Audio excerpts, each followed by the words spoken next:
From fans snatching thousands of Yeezy leftovers from Adidas' shelves to sneakerheads claiming that rocking these kicks has nothing to do with politics, here's how Kanye West pockets millions despite the Adidas drama. Kanye recently pulled off a massive feat, raking in $26 million in only 24 hours. How did he do it? Turns out there was an explosive demand for the leftover Yeezy stock, and fans showed up in droves to buy his sneakers.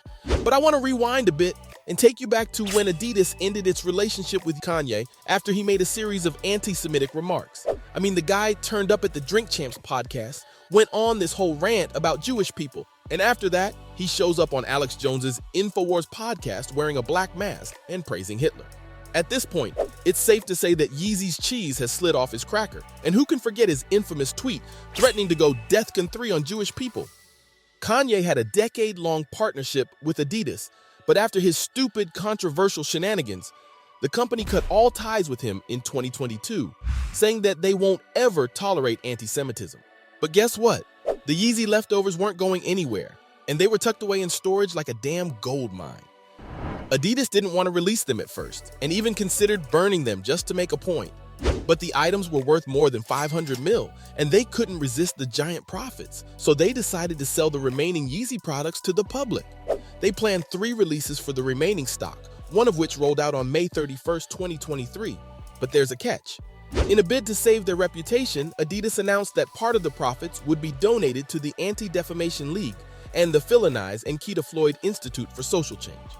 Kanye's products reappeared on Adidas' shelves after being absent for 7 months, and it was a success. Yeezy sneakers were flying off the shelves faster than Lionel Messi going in for the kill, and before anyone knew it, Kanye's fans snatched up 682,000 pairs of sneakers in a single day. But I wouldn't be any good at my job if I didn't tell you the most mind-blowing part of this ordeal. Did you know that despite his fallout with Adidas, Kanye still holds a 15% royalty on all Yeezy products? True story. That means the sales frenzy brought Adidas $170 million, and Kanye made $26 million in one day, even though he's not partnered with Adidas anymore. And I know what you're probably thinking. Why the hell would Adidas want to be associated with Kanye anymore? Well, ever since they let him go, they've been in terrible shape. Selling the Yeezy kicks was part of Adidas' grand plan, because they were trying to patch up the huge financial blow they suffered earlier in 2023. I'm talking about a staggering loss of 1.3 billion smackers this year alone, which is a massive setback for the company. But here's where it gets interesting. The brand wasted no time pointing the finger directly at Kanye for its pitiful state. And hold up, because there's more to the story. Before putting the Yeezys back on the shelves, Adidas explored every option it had. And guess what they were about to do? They wanted to rebrand Kanye's designs under a fresh new name. Adidas CEO Bjorn Gulden admitted that the company wasn't hitting the mark and that North American sales had already fallen by 20%. He knew the loss of Yeezy was hurting the company and didn't shy away from admitting it. Gulden only stepped in as CEO of Adidas in January of 2023, and trust me, he joined the party at a very bad time. Adidas' future looked as dark as it gets because they ended their business in Russia thanks to the war in Ukraine. But China was an even bigger problem. Their profits took a massive nosedive in 2022 thanks to China's COVID-19 restrictions, which ended the demand for their products in Shanghai and Beijing. Gulden was under a lot of pressure and he had to do something, anything, to save Adidas from drowning in its loss. So after months of back and forth between the higher-ups of the company, Yeezy shoes hit the market for sale, and the decision made perfect sense. It was a win-win situation, respecting the incredible designs and the effort that went into creating these shoes. There's a huge team of designers dedicated to the perfection that fans love in Yeezy kicks, and nobody wanted to see their work go to waste. So Adidas wanted to resolve its inventory issues without having to burn the shoes, and they had a tough decision to make.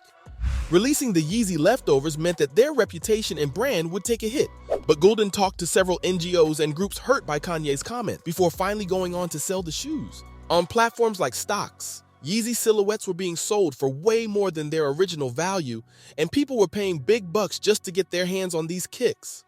So when the Yeezy drop finally happened in 2023, online buyers turned up in droves, and things got so chaotic that the Adidas Confirmed app crashed during the sales event. It couldn't handle the massive surge of traffic, and it led to delays and annoying glitches. Too many people signed in at the same time, but can you even blame them? The restock included way too many options. like the Yeezy foam runners and Yeezy slides. But the Pirate Black 350 stole the spotlight. Some customers were even trying to get their hands on multiple pairs on the release day. But if that wasn't enough, the internet connection was playing games with server errors popping up at checkout, and some loyal Adidas Club members had to keep re-entering their shipping info to complete their purchases. Others were permanently logged out of their accounts, and the lucky few who did make it through the chaos had to wait for hours to find out if they won the special draws. Sneakerheads flooded social media with complaints about login issues and the limited number of larger sizes. But why are fans so crazy about the Yeezys being back in stock? Picture this. Adidas had a massive supply of kicks, and they released all of them on the same day. The first few styles and colorways rolled out early in the morning, and the anticipation for the Yeezy drop was at its peak, but they didn't stop there. Throughout the day, they revealed brand new silhouettes and some of the most unique colorways. The Yeezy 350 V2 alone boasted 4 different colorways, with several other versions for the 380, 500, 700 V1, and the 700 V2. And let's face it, no Yeezy frenzy's complete without their classic foam runners and slides. Honestly, what did they expect? There were way too many options for fans to grab, and they hopped onto the Yeezy bandwagon without giving a damn about Kanye's past comments. In fact, most fans were done with the drama, and they wanted politics to take a back seat. As soon as the leftover Yeezys hit the market, fans took to social media, and the reactions were mixed. Twitter became a battleground where some ranted about their loss in the draws for a pair of Yeezys, while others boasted about winning multiple draws. One user literally declared their quest to win 4 different draws, knowing that if they won in all of them, they would have to endure 4 consecutive 24-hour shifts. Extra points for dedication. But clearly, most sneakerheads saw this drop as a return to the good old days of business. Politics was nowhere in the conversation, and since they only cared about the kicks, the Yeezy return was nothing but good news. Die-hard Kanye fans saw the Yeezy drop as a winning moment for the rapper, and believe it or not, some even thanked the people who canceled Kanye because their absence made it easier for them to snag a pair of Yeezys. Savage, right?